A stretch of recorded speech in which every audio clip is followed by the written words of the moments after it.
They all stood up and they abused me, and point of order after point of order was made. The Parliament was told, wasn't it terrible that Mr. Farage had behaved like this? Somebody else said I'd behaved like a football hooligan, which I took real exception to. I was told by the then President of the Parliament that I should withdraw my statement so that it could be expunged from the record, or face the full legal ramifications of what I'd just done. I mean, and of course, nothing happened because it was entirely true. The bloke had been convicted of embezzlement. But this is what you're up against here. You know, continually, they throw the abuse at us, and we fight back with fact. European Union Member of Parliament from the UK, Nigel Farage, is our guest. I want to skip ahead in the 30 minutes that this went on to just one of the people on mic where he's telling you you're not allowed to criticize them, but then he doesn't tell her she's wrong for calling you a monkey. The taller you climb up the tree, the more your butt is exposed. Here is the clip from the Commissar from Poland. Here it is. Save their integrity, personal integrity. And Mr. Farage, I'd like to say something, Hungarian quotation for you. It's good that you are here, because if the monkey goes up to the tree, it's better seen how red is his popo. Well, what can you say? They can call me what they like, I don't care. They can call me what they like. You know, if they think they're really helping their cause by just throwing continual abuse at me, they're wrong. They're doing it because they're frightened. And what they're frightened of is that the majority of people in Britain and France and Germany and right across Europe, the vast majority of them, want to live in democratic nation states.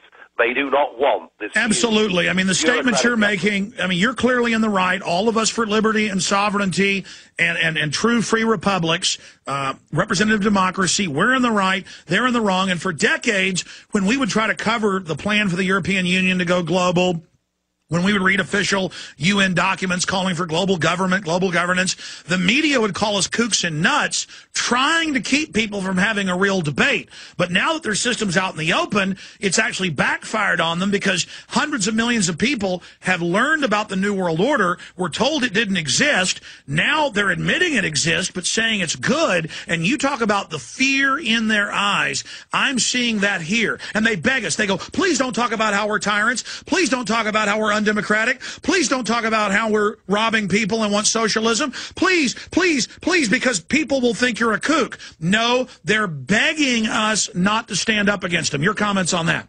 Well, we've got to stand up and fight. There's a fantastic quotation from a guy called Burke, who was an English philosopher. And he wrote, and again, it's 17th century stuff, but often these old principles remain good. And he wrote that all it takes for evil to prosper is for good men to do nothing. And I would put it to you, Alex, and I would put it to your audience, that what is actually happening in terms of democracy and sovereignty around the Western world is nothing short of evil. And it's our duty to stand up and fight for this. Do you know, those that went before us in previous generations, you know, they had to fight it out in muddy trenches in northern France, and in many cases give up their lives to have democracy, freedom, and self-respect. What we're being called upon to do is nothing like as irksome or as difficult as that, but we have to stand up and do it, and I'm pleased to say that increasingly on this side of the pond, people are beginning to do so.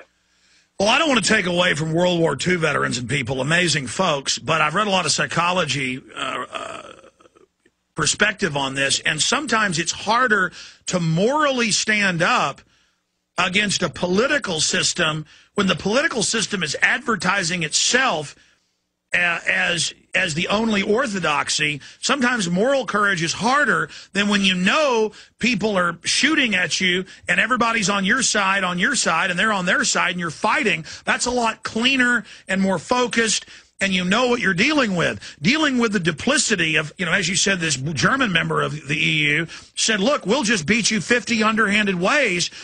You know, I mean, it's the fact that it's a covert operation that we're countering. And so what can people do in the UK? Because you talked about your party just exploding. How do folks get behind the UK Independence Party? How do people, from your own perspective, become leaders against the New World Order, against this global group of tyrants who are networked on a planetary scale. From your experience, what can people do in Texas and in England and in Germany and all over the world? Well, at the end of the day, however much our democracies have been devalued, and they have, and however much our freedoms have been taken away from us, which they have, but still, at the end of the day, we do have a system where the people that have the power to commit these things have to be voted in by us, all right? So the ultimate power, short of rioting, you know, and I hope it won't get to that, but the ultimate power that we have over the political class is the ability to get rid of them, is the ability for them to lose their positions. And you know, that's why, okay, it's taken time. These things don't happen overnight. And your point about moral courage being a difficult thing to show, I mean, I accept that, and that is a perfectly good point. But increasingly, what we're finding in England is that people are gaining the confidence and are feeling that they've got to speak out, not just because it's a moral duty, but also because, you know, anyone that's got children and grandchildren can surely see the lessons of history. And the lessons of history are clear.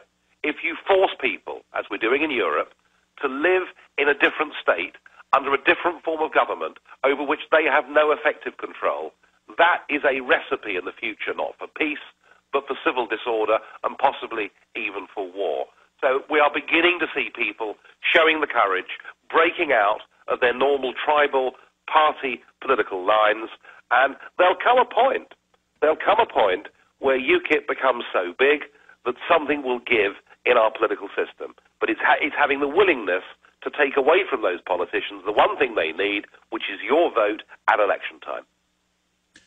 Well, that's a great point. And then obviously, every man and woman listening to your voice across the globe, we're on satellite, shortwave, internet, AM and FM stations all over North America, needs to understand that none of us are going to save the world overnight.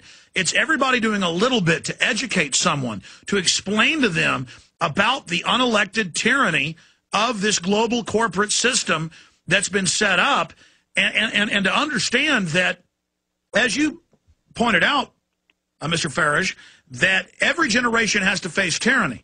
And the tyranny we're facing is cloaked in respectability, cloaked in Madison Avenue public relations propaganda, but is even more deadly than some of the past corruptions that we've dealt with, and that people had better get moving against this now.